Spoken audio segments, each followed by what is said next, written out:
तर शरद पवार गट हा बुजुर्ग पक्ष, खुर्दमधून बुजुर्गमध्ये कधीही परतता येतं. काँग्रेस आमदार अमित देशमुखांनी अजित पवार गटाला हा सल्ला दिलाय. तर दादा गटाच्या आमदारांना बुजुर्ग राष्ट्रवादीत परतण्याचा सल्ला त्यांनी दिलाय. लातूरमधील एका कार्यक्रमात अमित देशमुख यांनी हे वक्तव्य केलंय. आमदार बाबासाहेब पाटील, विक्रम काळे यांनाही त्यांनी सल्ला दिलाय.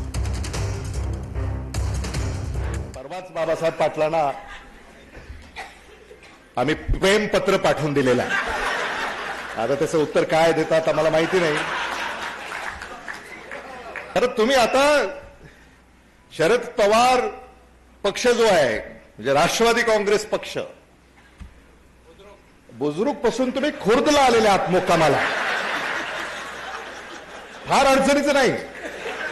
आणि राष्ट्रवादी काँग्रेस पक्ष खुर्द होऊन पुन्हा राष्ट्रवादी काँग्रेस पक्ष बुजुर्ग मध्ये कधी जाता येतं.